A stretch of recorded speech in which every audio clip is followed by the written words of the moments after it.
जय हिंद दोस्तों, आप लोग कैसे हैं? उम्मीद करते हैं अच्छा ही होंगे। आज के वीडियो में हम पढ़ेंगे इंग्लिश में फ्यूचर टेंस।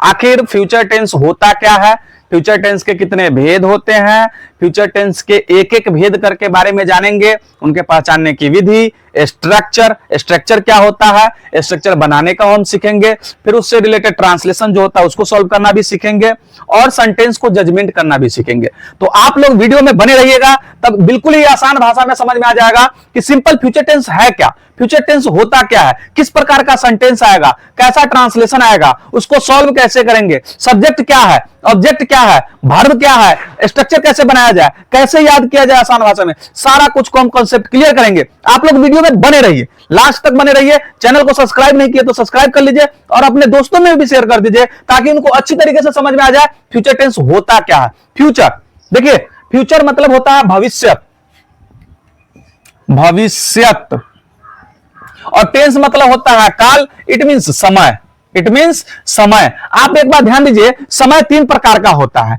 एक तो जो वर्तमान में आप जी रहे हैं उसका वीडियो हम पहले बता चुके हैं, प्रेजेंट टेंस यानी वर्तमान काल, या प्रेजेंट टाइम भी कह सकते हैं, कोई आपका गलत नहीं है क्योंकि इसका टॉपिक का नाम ही होता है टाइम एंड टेंस, यानी कि समय और काल। समय और काल दोनों बराबर है। इसमें क्या होता है कि समय तीन प्रकार का होता है, एक वर्तमान समय, एक बीता हुआ समय और एक आने वाला समय जो आपके जीवन में होगा। वर्तमान समय क्या होता है, जो अभी हम वर्तमान में कार्य कर रहे हैं, जैसा कि आप लोग पढ़ रहे हैं तो ये वर्तमान का कार्य हुआ, ठीक है। अब भूतकाल क्या होता है, तो बीते हुए समय में कोई काम किए, जैसे कि इससे पहले जो भी टॉपिक था हमने पढ़ा दिया वह बीते हुए समय में हुआ। भविष्यत काल क्या होगा, तो आने वाले समय में। जैसे हम कहते हैं कि चैनल को सब्सक्राइब कर लीजिए ताकि आपको नए अपडेट्स मिलते रहे, तो वो भविष्य की बातें कर रहे हैं कि और नए नए टॉपिक लेकर आएंगे तो आपको नोटिफिकेशन मिल जाए, इसलिए हम भविष्य की बात करते हैं कि आप चैनल को सब्सक्राइब कर लीजिए। सब्सक्राइब नहीं कीजिएगा तो कैसे पता चलेगा, ठीक है। और सपोर्ट की तो आपको जरूरत है, सपोर्ट करने के लिए आप हमारे चैनल को सब्सक्राइब कीजिए, वीडियो को लाइक कीजिए, शेयर कीजिए, कमेंट कीजिए, जो करना है कीजिए, लेकिन सपोर्ट जरूर कीजिए, ठीक है। फ्यूचर टेंस समझ में आ गया। आने वाले समय में अगर कोई कार्य होगा तो उसे हम फ्यूचर टेंस में समझे जाएंगे। फ्यूचर टेंस के चार भेद होते हैं। कितने भेद होते हैं? चार भेद। हम सब कुछ बता चुके हैं इससे पहले वाले में कौन कौन होता है। एक का नाम याद कीजिएगा, तीनों टेंस के चार भेद का याद हो जाएगा। पहला होता है सिंपल फ्यूचर टेंस, उसके बाद होता है फ्यूचर कंटिन्यूअस टेंस, उसके बाद हो जाता है फ्यूचर परफेक्ट टेंस, उसके बाद हो जाता है फ्यूचर परफेक्ट कंटिन्यूअस टेंस। ये चार भेद होते हैं। सबसे पहला भेद हम जानेंगे फ्यूचर सिंपल फ्यूचर टेंस या फ्यूचर इंडेफिनिट टेंस। दोनों नाम सेम है, आपको कुछ भी हो सकता है, आपको ये भी दे सकता है सिंपल फ्यूचर टेंस या फ्यूचर इंडेफिनिट टेंस। करना कुछ नहीं है, एकदम आसान है। एक ट्रिक पर आप सारा स्ट्रक्चर को बना लीजिएगा। इसका पहचानने का विधि क्या होता है वो हम जान लेते हैं। इसका एकदम सिंपल सा है, जिस हिंदी वाक्य के अंत में गा गे गी लगा रहे, क्या रहे, जिस हिंदी वाक्य के अंत में गा गे गी लगा रहे तो वह वाक्य आपको सिंपल फ्यूचर टेंस में समझा जाता है। It means future indefinite tense में समझा जाता है। समझ में आ गया? किसी को कोई डाउट? जैसे मैं खेलूंगा, मैं जाऊंगा, मैं उठूंगा, मैं हंसूंगा, मैं बोलूंगा, मैं नाचूंगा, मैं जाऊंगा। तुम पढ़ते हो, तुम पढ़ोगी, तुम खेलोगी, तुम हंसोगी, तुम नाचोगी, तुम गाओगी, वह गाएगी, तुम सोओगी, ठीक है ना। इस प्रकार का जो भी सेंटेंस होता है वह आपको सिंपल फ्यूचर टेंस के अंतर्गत आता है। It means future indefinite tense के अंतर्गत आता है। सबसे पहले हम इसका फ्यूचर इंडेफिनिट टेंस का आपको पहचानने की विधि लिखा देते हैं, उसके बाद इसका स्ट्रक्चर के बारे में बात करेंगे। पहचानने की विधि, पहचानने की विधि आप लोग नोट डाउन करते चलिए।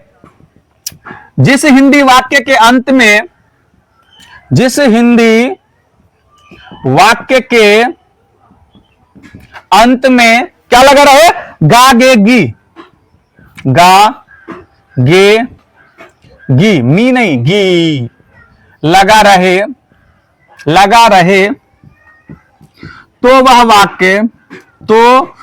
वाक्य सिंपल फ्यूचर टेंस में समझा जाता है, में समझा जाता है। कोई सी भी क्लास का हो, 10th हो, 12th हो, 9th हो, 8th हो, किसी भी क्लास का बच्चे हो, आपको अगर एग्जाम में ट्रांसलेशन देता है तो सबसे पहले सेंटेंस को आप जजमेंट कीजिए कि वह आखिर किस टेंस के अंतर्गत आता है या नॉर्मल सेंटेंस आता है। अगर टेंस से रिलेटेड आता है तो आप इस पहचानने की विधि को आप माइंड रिवाइंड कर लीजिएगा। आप दो चीज को याद करना होता है, एक तो पहचानने की विधि तो आपको याद करना ही होगा, यानी इसका पहचानने की विधि में हम लास्ट में देखेंगे कि गा गे गी लगा है कि नहीं, ठीक है। इसके बाद इसको हम देखेंगे कि सेंटेंस किस प्रकार का है। जब भी हम टेंस पढ़ाते हैं बताते हैं इसका 6 स्ट्रक्चर है। कितने स्ट्रक्चर है? 6, जिसमें से 4 तो इंट्रोगेटिव है। 4 इजी वे में पहचान जाइएगा क्योंकि उसमें प्रश्नवाचक चिन्ह लगा रहेगा। क्या लगा रहेगा? प्रश्नवाचक चिन्ह। हम बता चुके हैं कि प्रश्न किस हिसाब से पूछा जाता है। प्रश्न 2 तरीके से पूछा जाता है। कितने तरीके से पूछा जाता है? 2 तरीके से। एक तो क्या से स्टार्ट लगा रहेगा, किससे? क्या से, तो उसको हम इंट्रोगेटिव कहेंगे, यानी कि स्टार्टिंग में क्या लगा रहेगा और लास्ट में गु गा गे गी लगा रहेगा। ठीक है ना। उसके बाद अगर वही क्या सेंटेंस के बीच में लगा रहे, WH वर्ड्स मतलब कि क्या, कौन, कैसे, इस टाइप का अगर बीच में लगा रहे तो वह आपको WH वर्ड्स इंट्रोगेटिव हो जाता है। उससे पहले 2 बच जाता है। 4 तो हम इंट्रोगेटिव का बताइए दिए। 2 आपका एक असर्टिव होता है और एक निगेटिव, यानी कि सेंटेंस सिंपल हो, नहीं लगा हो तो उसे हम असर्टिव सेंटेंस कहते हैं। क्या कहते हैं? Assertive sentence. देखिए असर्टिव सेंटेंस को आखिर हम स्ट्रक्चर क्या होता है ये जान लीजिए। असर्टिव सेंटेंस, असर्टिव सेंटेंस, ध्यान दीजिए। असर्टिव सेंटेंस का मतलब हम कहें कि सिंपल वाक्य हो। इसका बनाने का विधि देखिए कैसे बनाएंगे। बनाने की विधि करना कुछ नहीं है बाबू रे। सबसे पहले तो हम बार बार बताते हैं सब्जेक्ट लिखिए, उसके बाद हेल्पिंग वर्ब क्या लगेगा? तो शैल और विल, शैल और will plus V1 plus object. आप इससे पहले हम एक चीज पहले बताते थे कि अगर सिंपल प्रेजेंट टेंस समझ लीजिए, उसी को समय का बदलाव कीजिए तो पास्ट हो जाएगा, उसी का समय अगर भविष्य की कर दीजिएगा तो फ्यूचर हो जाएगा। लेकिन उन दोनों में एक लोचा था। असर्टिव में वर्ब फॉर्म्स अलग होता था और निगेटिव से चेंज हो जाता था, लेकिन इसमें ऐसा लोचा नहीं है। सब में V1 का है इसमें, इसलिए एक स्ट्रक्चर ही याद कीजिएगा तो आपको दूसरा स्ट्रक्चर याद करने की जरूरत नहीं है, पैटर्न समझने की जरूरत है। आखिर हमको करना क्या है? एक स्ट्रक्चर आप याद कर लीजिए, subject plus shell will plus V1 plus object. Subject plus shell will plus V1 plus object assertive sentence अगर रहता है तो इस पैटर्न पर आप बना सकते हैं। ठीक है, पहले हम इसका स्ट्रक्चर निकाल देते हैं कि कैसे हम इसका स्ट्रक्चर बनाते हैं। 6 का 6 बताएंगे और शैल विल का प्रयोग है वो भी हम बताएंगे। ट्रांसलेशन कैसे बनाते हैं वो भी बताएंगे। अब वीडियो में बने रहिएगा तभी अच्छे से समझ में आप आ जाएगा। एक ही वीडियो देखिएगा तो सब समझ में आ जाएगा, दूसरा वीडियो देखने की जरूरत ही नहीं है आपको। अब देखिए निगेटिव को हम शॉर्ट फॉर्म में कहते हैं NS।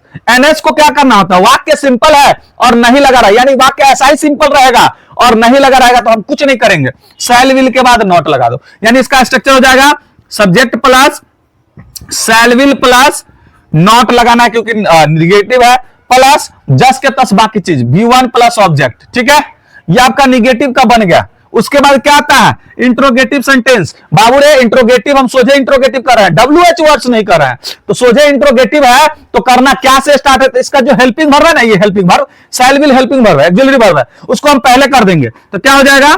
Shell will plus subject plus नहीं रह गया क्योंकि हम सोचे इंट्रोगेटिव कहे हैं। इंट्रोगेटिव निगेटिव कहेंगे तब जाके नॉट का प्रयोग करेंगे, तो शैल will plus subject plus V1 plus object. और बाबू ने यह प्रश्न पूछ रहा है तो साइन ऑफ इंट्रोगेशन की जरूरत है। आपका इंट्रोगेटिव सेंटेंस का स्ट्रक्चर बना दिए। अगर एक याद कर लीजिएगा, फॉर्मेट समझिए, हम हर वीडियो में तो यही काम कर रहे हैं ना। उसके बाद क्या जाता है? Interrogative negative sentence. Interrogative negative sentence कुछ नहीं कीजिए, शैल विल के साथ भी नोट लगा सकते, देख लीजिए, शैल will plus subject plus note यहां पर लगाइए, सब्जेक्ट के बाद plus V1 plus object plus sign of interrogation. बन गया इसका स्ट्रक्चर। यह आप सलंट विलंट हो जाएगा। ठीक है ना, जब इसको देखो, अगर इसको पहले लगा देते हैं ना तो ये सलंट स्ट्रॉप करके फिर विलंट स्ट्रॉप करके प्लस सब्जेक्ट। अब पहले नोट लगा दिए तो बाद में नोट लगाने की जरूरत नहीं है। V1 plus object plus sign of interrogation, ये INS का ही है, मतलब I for interrogative, N for negative और S फॉर सेंटेंस, यानी इंट्रोगेटिव निगेटिव सेंटेंस को इस प्रकार से हम बनाएंगे। यानी एक ही स्ट्रक्चर को है थोड़ा सा चेंजिंग करके हम 6 का 6 स्ट्रक्चर बना देंगे। ये आप लोग उतार लिए पहचानने की विधि। हम इसका WH वर्ड्स इंट्रोगेटिव बताते हैं। क्या बताते हैं? WH words interrogative sentence. तो यहां ध्यान दीजिए, WH वर्ड्स लिख देते हैं, WH वर्ड्स इंट्रोगेटिव सेंटेंस, यही है टॉपिक। इसका स्ट्रक्चर आखिर कैसे बनाएंगे? तो आपको कुछ दिख रहा है, बाद में IS है तो स्ट्रक्चर बाद का यही होगा, सिर्फ आगे से WH वर्ड्स जोड़ देंगे। तो हम अभी लिख देते हैं शॉर्टकट के लिए WH वर्ड्स प्लस उसके बाद IS का स्ट्रक्चर क्या है, यही नोट डाउन कीजिए यहां पर, शैल will plus subject plus V1 plus object plus sign of interrogation, यानी WH वर्ड्स इंट्रोगेटिव का बन गया स्ट्रक्चर। आर है नहीं ना, हल्का है, याद हो गया ना। अब देखिए WH what's interrogative negative sentence, interrogative negative sentence, यहां ध्यान दीजिए, कुछ नहीं करना है। INS हम पहले समझा चुके हैं, यही स्ट्रक्चर होगा, सिर्फ आगे में WH वर्ड्स लगा दीजिए, WH words plus shell will, यही स्ट्रक्चर उतार रहे हैं, शैल विल प्लस सब्जेक्ट, और नहीं लगा हुआ है तो not plus V1 plus object plus sign of interrogation, क्योंकि क्वेश्चन तो पूछ ही रहा है भाई। तो ये बन गया WH वर्ड्स। अब बार बार हम कह रहा है कि WH words, WH words, WH words, तो वो भी जान लीजिए कि WH वर्ड्स होता क्या है। तो WH वर्ड्स में क्या होता है हम लिख देते हैं यहां पे, ताकि इसको आप याद कर लीजिए भाई। अगर आप हमारा वीडियो देखते हैं तो हम कोई सा भी वीडियो बनाते हैं तो एकदम आसान भाषा में बनाते हैं, इसलिए वीडियो को देखिए, लास्ट तक देखिए, आपको इजी वे में समझ में आ जाएगा। ठीक है, WH वर्ड्स क्या है, एक एक चीज को बताते हैं। व्हाट माने क्या, यही होता है WH वर्ड्स। व्हाट माने क्या, हु माने कौन, हु माने कौन, वाई माने क्यों, वाई माने क्यों, वेयर माने कहां, और भी होता है हाउ माने कैसे, वेन माने कब, यही आपको आगे आएगा, वेन माने कब, यानी WH वर्ड्स यही है, इसमें यही आगे आएगा। थोड़ा सा बड़ा हो जाता है इसलिए हम साइड में लिख दिए, दोनों में लिखना पड़ता है, स्ट्रक्चर बड़ा हो जाता। तो इस प्रकार से हम 6 के 6 स्ट्रक्चर तैयार कर लिए, बहुत आसान है ना समझ में। अगर आप जजमेंट कर लेते हैं, एसर्टिव तो बताए हैं सिंपल वाक्य होगा, निगेटिव में क्या कहते हैं कि वाक्य सिंपल होगा, नहीं होगा। ठीक है, इंट्रोगेटिव में क्या से स्टार्ट क्वेश्चन पूछा रहेगा, साइन ऑफ इंट्रोगेशन लगा रहेगा, समझिए इंट्रोगेटिव ही है, लेकिन जजमेंट कर लीजिएगा कि WH वर्ड्स है कि WH वर्ड्स इंट्रोगेटिव निगेटिव है कि इंट्रोगेटिव है। सोचे तो क्या से स्टार्ट, पहले अगर सेंटेंस के पहले क्या लगा रहेगा तो इंट्रोगेटिव है, अगर उसी में नहीं लगा दीजिएगा तो इंट्रोगेटिव निगेटिव, और WH वर्ड्स यानी वही क्या बीच में घुसा रहेगा, निगेटिव नहीं रहेगा तो वह WH वर्ड्स इंट्रोगेटिव, अगर उसी में नहीं लगा दीजिए तो WH वर्ड्स इंट्रोगेटिव निगेटिव। ठीक है, अब हम दिखाते हैं कि सेंटेंस इसका किस प्रकार बनाया जाता है। तो सेंटेंस बनाने से पहले एक चीज इसको नोट डाउन कर लीजिए आप लोग, एक चीज समझ लीजिए कि शैल का प्रयोग कहां होता है और विल का प्रयोग कहां होता है। तो हम 2 चीज कहेंगे ध्यान रखने के लिए, ध्यान दीजिए, इसको नोट डाउन कर लिया आप लोग, मिटाते हैं, ध्यान दीजिए। आप 2 चीज को ध्यान रखिए, आई और वी, इसके साथ आई और वी के साथ शैल का प्रयोग करेंगे, साथ शैल का प्रयोग करेंगे, प्रयोग करेंगे। बाकी जो भी सब्जेक्ट रहेगा, जो भी सब्जेक्ट रहेगा उसमें विल लगाएंगे, उसमें विल लगाएंगे। हम आपको फर्स्ट पर्सन सेकंड पर्सन नहीं समझाएंगे, ज्यादा कंफ्यूजन हो जाएगा। सिर्फ 2 चीज को आप ध्यान में रखिए, आई वी, इसी के साथ शैल लगता है, बाकी सब के साथ विल लगेगा। क्या लगेगा, बाकी सब के साथ विल लगेगा। आई वी जहां है, अगर आई है वी है तो शैल का प्रयोग कर दीजिए। आई माने मैं होता है, वी माने हम लोग होता है। इंग्लिश अगर स्पोकन है तो आप वर्ड कमांड जितना कीजिएगा आपके लिए उतना बेटर है, इंग्लिश समझने और पढ़ने और बोलने के लिए। वर्ड मीनिंग याद करना जरूरी है, अगर वर्ड मीनिंग नहीं याद करते हैं और सोचिएगा कि आप इंग्लिश बोल लीजिएगा तो कभी नहीं बोल पाइएगा, जिंदगी में कभी नहीं बोल पाइएगा। कितना भी ट्रिक समझ लीजिए, याद तो करना पड़ेगा, मेहनत तो करना पड़ेगा, पढ़ना पड़ेगा बाबू रे, ना पढ़वे तो कोई गुंजाइश ना हो, कहीं भी गुंजाइश ना हो, बगैर मेहनत के कुछ मिल जाते हैं।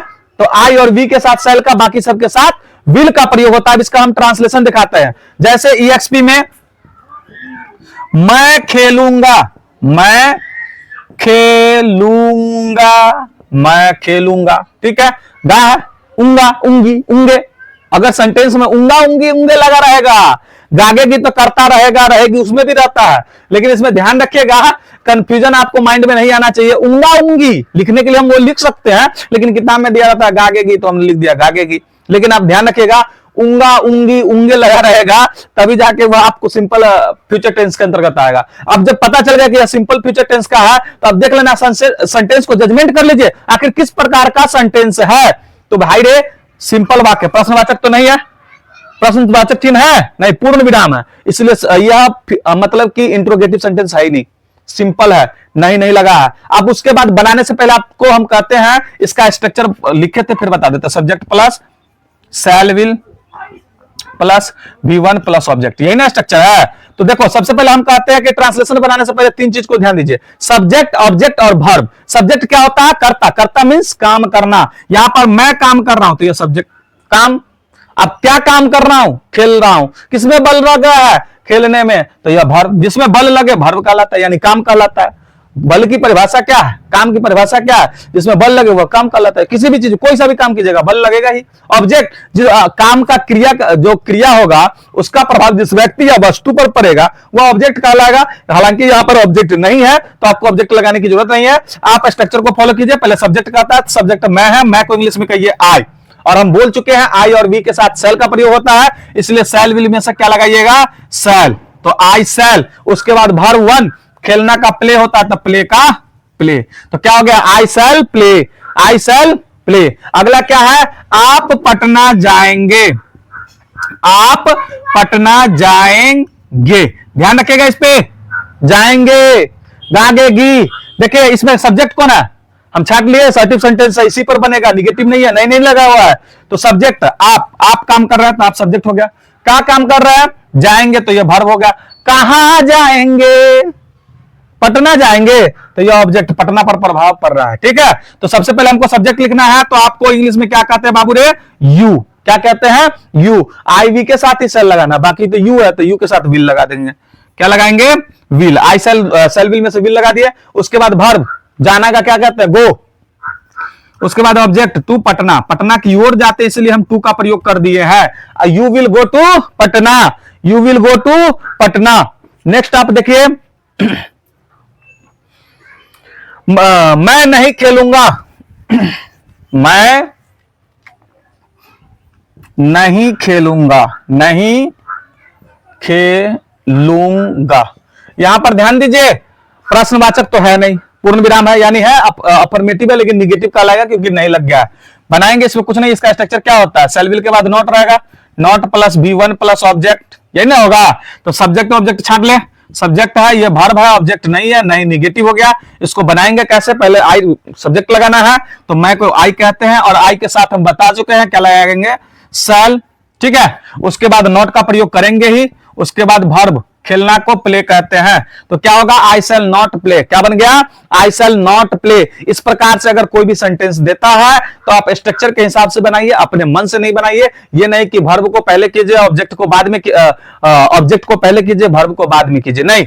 जो स्ट्रक्चर कहता है उसी पैटर्न पर चलिए तो आपका ट्रांसलेशन बनाना आसान हो जाएगा। इससे रिलेटेड आपको जो भी ट्रांसलेशन आता है, आपके ट्रांसलेशन जो भी आपके पास बुक है उसको बना लीजिए, आपका डाउट्स क्लियर हो जाएगा, समझ में आ जाएगा। तभी जाकर, जब तक मेहनत नहीं कीजिएगा, वीडियो देखने से कुछ नहीं होता है, जब तक आप खुद से सेल्फ प्रैक्टिस नहीं कीजिएगा आपको समझ में नहीं आएगा बाबूरे। इसलिए हम अच्छी तरीके से भेजे में बैठा लीजिए कि प्रैक्टिस ही सबसे बड़ी चीज है। हम अगर सारे ट्रांसलेशन को प्रैक्टिस कराएंगे वीडियो बहुत लंबा हो जाएगा, बहुत लंबा। एक और बता देते हैं आपको, जैसे क्या वह पटना जाएगा, क्या वह पटना जाएगा।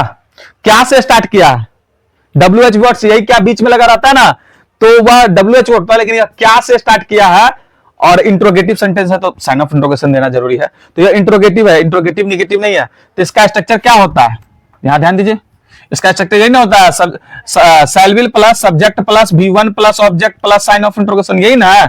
तो पहले हम सेल विल का प्रयोग करेंगे, तो सब्जेक्ट ऑब्जेक्ट छाड़ना ले, या सब्जेक्ट है जाएगा, वर्ब हो गया, कहा जा रहा है ऑब्जेक्ट पटना हो गया।